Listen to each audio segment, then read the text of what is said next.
Long ago, in 1948, something strange happened on Somerton Beach in Australia. It's a story filled with secrets and puzzling things. Picture a scene right out of a detective novel, a man, sharply dressed and slumped against a wall, lifeless and mysterious. His attire, a suit with shoes polished to a mirror shine, suggested a man of importance, yet his identity was an enigma. This man, found on Somerton Beach, had no signs of a struggle or obvious cause of death. The initial suspicion was a heart condition, or perhaps a case of poisoning. However, doctors ruled out both possibilities after a careful examination. No poison was found in his system, and his heart showed no signs of failure. His death was as puzzling as his life. What made this mystery even more intriguing was the lack of identification. The man had no wallet, no identification documents, and to add to the enigma, the labels on his clothes were all meticulously removed. It was as if he had purposefully erased his identity, wishing to remain a silent stranger, even in death. The authorities were left baffled. They tried to match his fingerprints with those in their records, but to no avail. The man was a complete stranger, a blank slate. His face, his fingerprints, his clothes all gave no clue to his identity. The mystery of the silent stranger was just beginning to unfold.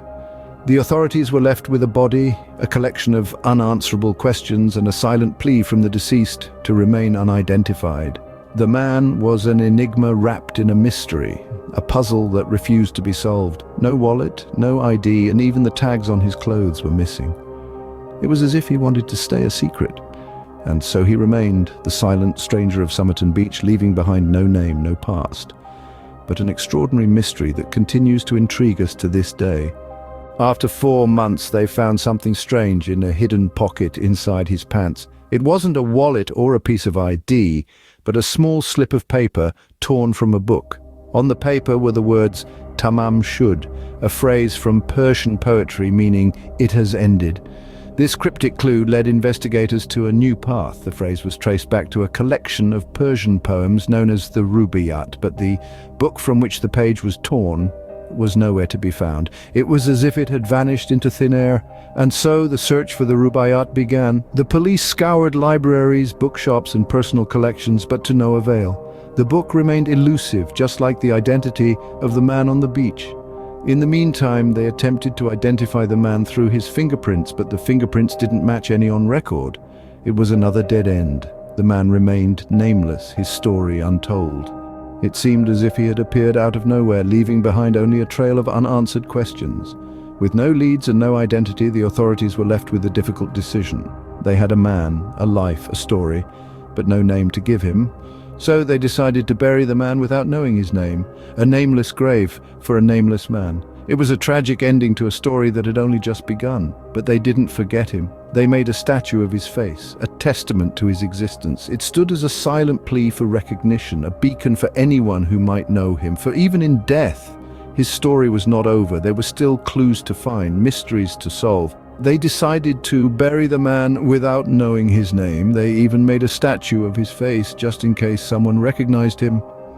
But as the years passed, the statue remained just that, a face without a name, a story without an end. The mystery of the silent stranger continued to baffle, intrigue, and captivate, and the search for answers goes on.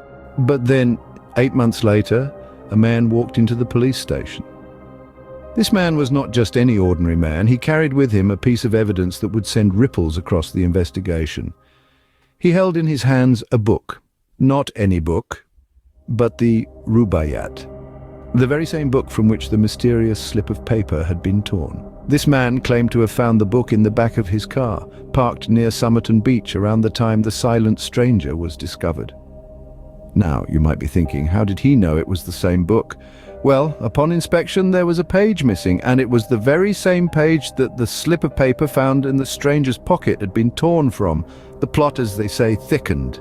But that's not all. Inside the book, a further enigma unfolded. There was a phone number hastily scribbled as if in a hurried moment. Whose phone number was it, and why was it in the book? The questions kept piling up. Alongside the phone number, there was also a code as cryptic as the stranger himself. A string of letters and numbers seemingly random, but with a potential secret message hidden within. The code was as intriguing as it was baffling. It was as if the silent stranger was playing a game with us, a game of hide and seek from beyond the grave. The book, the missing page, the phone number, and the code. Each piece of the puzzle was more perplexing than the last. Each clue led to more questions, more mystery. The silent stranger, it seemed, was not quite ready to give up his secrets. Inside the book, there was a phone number and a tricky code. These clues were now in the hands of the investigators. The silent stranger had left behind a trail. But where would it lead? The story of the silent stranger was far from over. It was, in fact, only just beginning. The phone number led them to a lady named Jessica, who lived close to the beach. A woman who, until that moment, had no idea of the pivotal role she played in this enigma. The police showed her the plaster statue of the face of the silent stranger, hoping for some flicker of recognition, a clue to unlock this riddle. Her reaction was one of shock and fear. It was as if she had seen a ghost, a familiar phantom from her past. Yet she insisted she had no idea who this man was, no connection to the stranger who had washed up on her local beach. She was just as baffled as the rest of us. Was she telling the truth, or was she too scared to reveal what she knew? We may never know. Meanwhile, the code found in the book remained a tantalizing mystery. The police tried to decipher it, hoping it would shed light on the silent stranger's identity. They enlisted the help of cryptographers, linguists, even a chess champion. But no one could crack it. The code, like the man himself, remained a mystery. Even now, all these decades later, the code is still unsolved. It has befuddled countless experts, armchair detectives, and curious minds across the globe.